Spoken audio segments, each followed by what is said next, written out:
Hello YouTube! I was tagged by a YouTuber called Flame Leviosa to do the 7 Deadly Sins book tag, so I'm gonna do it. The first question is greed. What is your most expensive book and what is your least expensive book?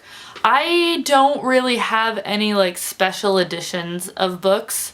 I don't think. But I do have a copy of The Cuckoo's Calling that has absolutely no mention of J.K. Rowling in it. I have one of the original copies that was first printed before it came out that she wrote it.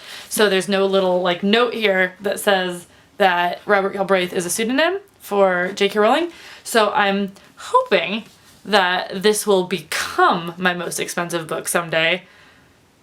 Maybe. As far as my least expensive book, maybe this copy of The Giver, because I think that this was only like $1. Wrath. What author do you have a love-hate relationship with? Oh my god, the sun is like, there's a really bright yellow house outside my window right here, and the sun is reflecting off of it so brightly in a way that I've never experienced before, and I've lived in this house for over 2 years and it is blinding me and I'm so sorry. Okay, authors I have a love-hate relationship with. I'm gonna have to say Kira Cass, who wrote the Selection series. First of all, I loved these books. They're so fun, but there's so many things that they do that I hate, that drive me crazy. And then I was so excited because she ran this whole campaign where you had to like tweet a bunch, and then she unlocked this special scene and it was another epilogue. And one of my biggest complaints about the series was the stupid epilogue. So I was just pumped, and then after we spent all that time unlocking the scene, it was genuinely like she wrote fan fiction about her own story. It was like that caliber. It was like bad fan fiction, and I was so mad. But then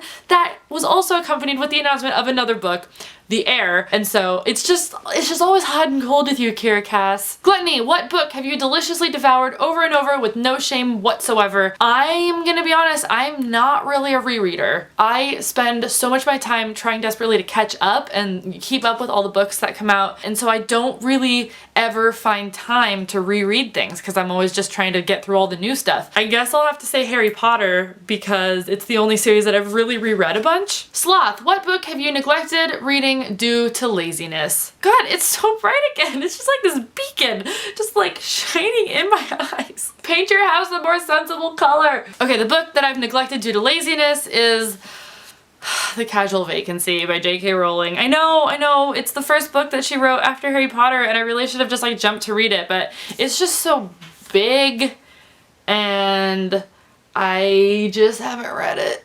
I'm sorry. Pride, what book do you most talk about in order to sound like a very intellectual reader?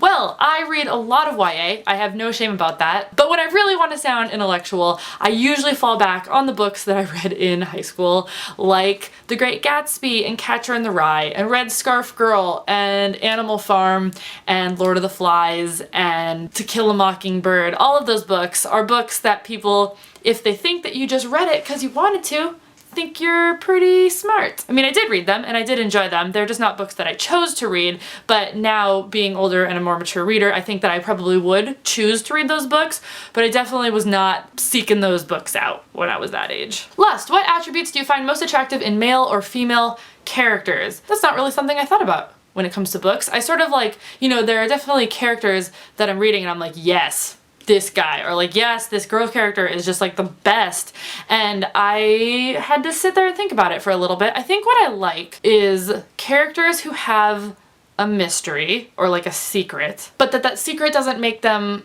cold or like hardened or closed off entirely. Basically, I enjoy characters that are both like mysterious but kind. Or I also really like characters that are kind of hardened and serious and sort of closed off, but that have a soft spot for a certain thing or a certain person or like a certain group of people. I don't know, this is hard. There's a lot of different types of characters that I like, but I think that's one that usually stands out to me as characters that I usually gravitate toward. And envy, what books would you most like to receive as a gift? Well, all books. I would like to receive all books as a gift. I would like all of them, please. But if I had to pick, I think that I would probably say the Courtney Crumrin graphic novels because they are gorgeous and I love them. But they only come in these like really gorgeous hardback versions. They don't just have like a paperback volume of the issues, and so I really like them, but they're expensive, and so I just haven't added them to my collection. I am going to tag, oh man, everyone's done this tag already. I think I'm like one of the last people to do this tag. I guess I'll tag my old faithful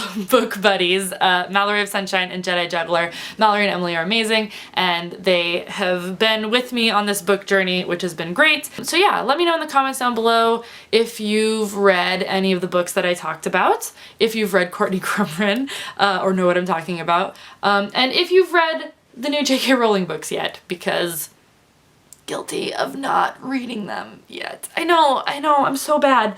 But that's all. Thank you guys for watching. I will see you next time, and that's it. Goodbye.